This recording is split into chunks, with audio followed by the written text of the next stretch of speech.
मागच्या भागात विकास आणि स्वप्नालीचं नातं आणखी घट्ट होत जातं.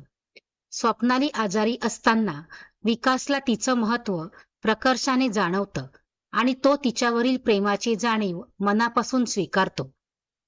मयुरीच्या मदतीने विकास स्वप्नालीसाठी एक सुंदर सरप्राईज प्लॅन करतो आणि अखेर तिच्यासमोर आपल्या प्रेमाची कबुली देतो. स्वप्नाली देखील तिच्या मनातील भावना व्यक्त करत विकास सोबत संपूर्ण आयुष्य घालवण्याची इच्छा सांगते.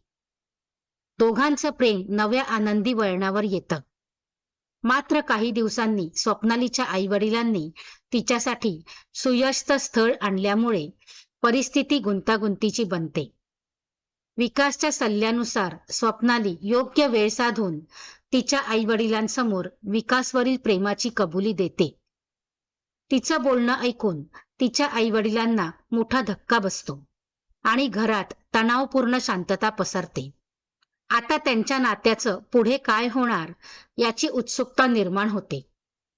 आता पुढे इकडे स्वप्नालीच्या आईवडिलांना मात्र स्वप्नालीच्या बोलण्याने मोठा धक्का बसला होता. ते दोघेही त्यांच्या खोलीत आले. सुधाकरराव त्यांच्या डोक्याला हात लावून बसले होते. विजयाताई त्यांच्याजवळ येताच ते म्हणाले, किती स्वप्न पाहिली होती आपण या मुलीसाठी आणि आता तिने हा निर्णय घेतलाय.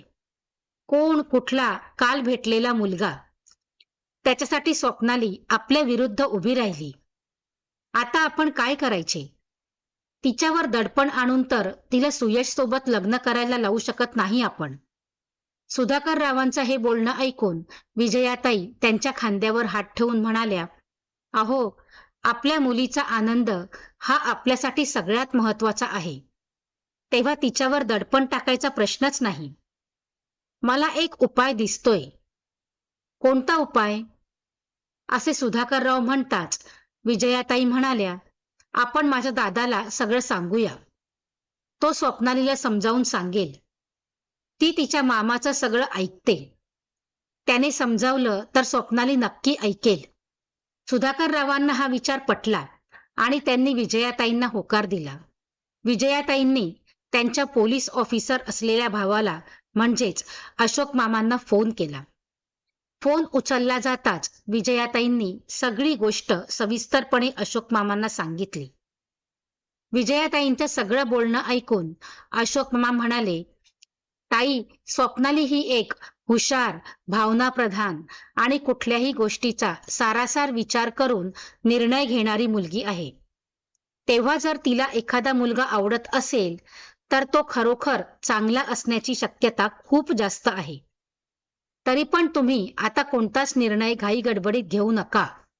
मी माझ्या पद्धतीने थोडी माहिती मिळवतो आणि मग उद्या घरी येऊन तुम्हा सगळ्यांशी बोलतो. पण मला तुमच्याकडून एक वचन हवं आहे. जर मी स्वप्नालीच्या बाजूने बोललो तर तुम्ही त्यांच्या नात्याला परवानगी दिली पाहिजे. कबूल असेल तर सांगा. अशोक मामांचे हे बोलणे ऐकून सुधाकरराव आणि विजयाताईंनी होकार दिला. दुसऱ्या दिवशी स्वप्नाली ऑफिसला गेली नाही. तिच्या मनात काल रात्री घडलेल्या वादळी विचारांनी थैमान घातले होते. आई बाबा तिच्या निर्णयाला कसा प्रतिसाद देतील या भीतीने तिची रात्र अक्षरशः तडफडण्यात गेली. सकाळपासून घरात एक विचित्र शांतता पसरली होती. जणू काही वादळापूर्वीची ती नीरव शांतता. आई आणि बाबा दोघेही आपापल्या कामात गुंतल्यासारखे वावरत होते. पण त्यांचे डोळे आणि कान मात्र स्वप्नालीच्या हालचालींवर खिळलेले होते. इकडे स्वप्नाली ऑफिसला का आली नाही ते पाहण्यासाठी विकासने स्वप्नालीला फोन केला. विकासचा फोन येताच स्वप्नाली रडू लागली आणि रडत रडत तिने विकासला सर्व गोष्टी सविस्तरपणे सांगितल्या. तिचे सगळे बोलणे ऐकून विकास म्हणाला, स्वप्नाली, तू काही काळजी करू नकोस. तुझ्या आईवडिलांशी मी येऊन बोलेन आणि मला खात्री आहे की त्यांना आपल्या भावना नक्की समजतील आणि ते आपल्या लग्नाला होकार देतील. त्यांचा होकार मिळेपर्यंत कितीही वेळ थांबायची माझी तयारी आहे आणि तोपर्यंत सगळ्या परिस्थितीत मी कायम तुझ्यासोबत आहे. विकासच्या अशा बोलण्याने स्वप्नालीला धीर आला आणि विकासला बाय बोलत तिने फोन ठेवला. स्वप्नाली आणि तिच्या आई-वडिलांचा सगळा दिवस एका अव्यक्त तणावामध्ये निघून गेला. कोणीच कोणाशी बोलत नव्हते. सरतेशेवटी संध्याकाळी 7 वाजता स्वप्नालीच्या घराची बेल वाजली. दारात अशोक मामाला बघताच स्वप्नाली चकित झाली आणि कालपासून अडवून ठेवलेले अश्रू तिच्या डोळ्यातून घळाघळा वाहू लागले. ती धावत जाऊन अशोक मामाला बिलगली आणि लहान मुलांसारखी रडायला लागली. अशोक मामाने तिला शांत करण्याचा प्रयत्न केला आणि तिला घरात घेऊन आले. काय झालंय माझ्या सोनपरीला? एवढी का रडते?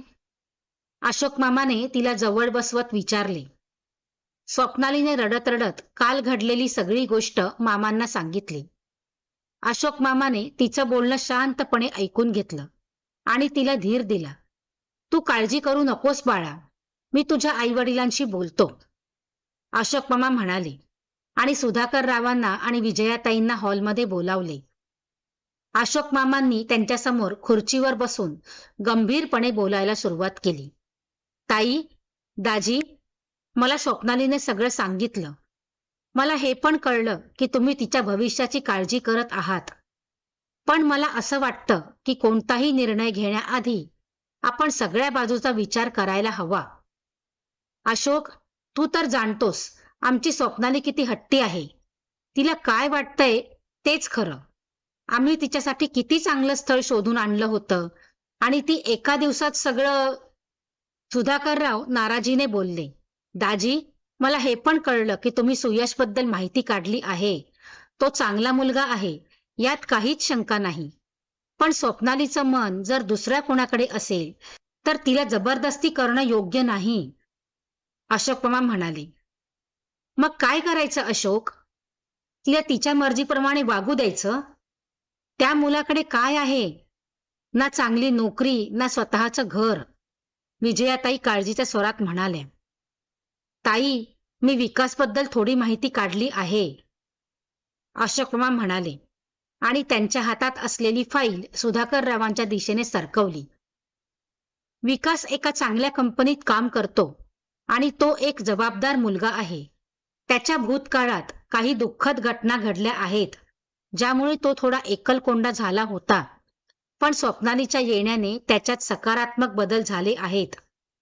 सुधाकररावांनी फाईल उघडली आणि वाचायला सुरुवात केली. विकासच्या नोकरीबद्दल, त्याच्या कामाबद्दल, त्याच्या स्वभावाबद्दल आणि त्याच्या कुटुंबाबद्दल त्यात सविस्तर माहिती दिली होती. त्याच्या आईच्या आजारपणाबद्दल आणि त्याच्या बहिणींच्या जबाबदारीबद्दल वाचून त्यांना थोडं वाईट वाटलं. या मुलावर तर खूप मोठी जबाबदारी आहे, सुधाकरराव म्हणाले. हो दाजी, पण तो त्या जबाबदारीला व्यवस्थितपणे तोंड देत आहे आणि मला असं वाटतं की स्वप्नाली त्याला या परिस्थितीत खूप मदत करू शकेल. ती एक समजूतदार आणि प्रेमळ मुलगी आहे, अशोक मामा म्हणाले. पण त्यांचं भविष्य काय आहे? आमच्या स्वप्नालीला तो सुखी ठेवू शकेल का?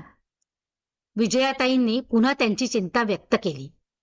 ताई, भविष्य कोणालाच माहीत नसतं, पण मला विकासच्या डोळ्यात स्वप्नालीसाठी खरं प्रेम दिसलं आणि मला खात्री आहे की प्रेम आणि साथ असेल तर ते दोघेही आपलं भविष्य नक्कीच चांगलं बनवतील.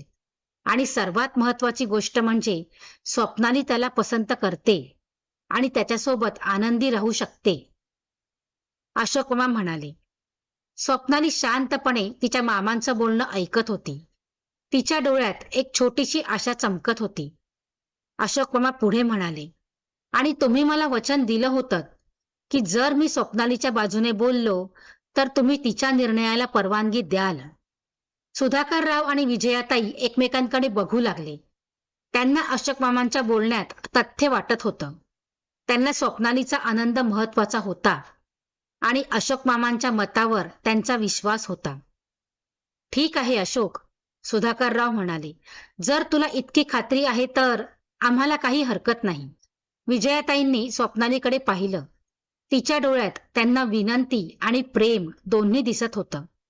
त्यांना जाणवलं की स्वप्नालीने तिचा जीवनसाथी निवडला आहे आणि तिच्या निर्णयाचा आदर करणं हेच योग्य आहे.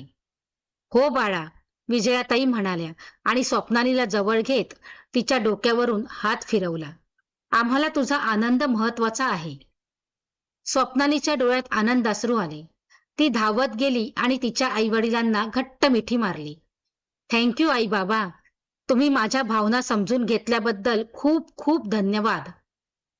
अशोक मामा हसले आणि म्हणाले, चला आता रडू नका. विकासला बोलवा आणि त्याला पण सांगा. स्वप्नालीने लगेच विकासला फोन केला आणि त्याला आनंदाची बातमी सांगितली. विकासला विश्वास बसत नव्हता.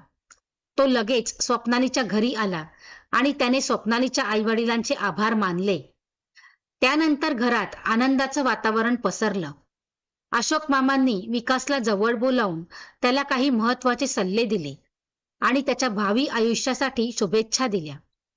स्वप्नाली आणि विकास दोघेही खूप आनंदी होते. त्यांच्या प्रेमाला अखेर त्यांच्या घरच्यांचीही मान्यता मिळाली होती. मित्रांनो, कथा आवडली असेल तर व्हिडिओला लाईक करा, शेअर करा आणि कमेंटही करा. आणि आपल्या चॅनलवर नवीन असाल तर चॅनलला सबस्क्राईब करा. धन्यवाद.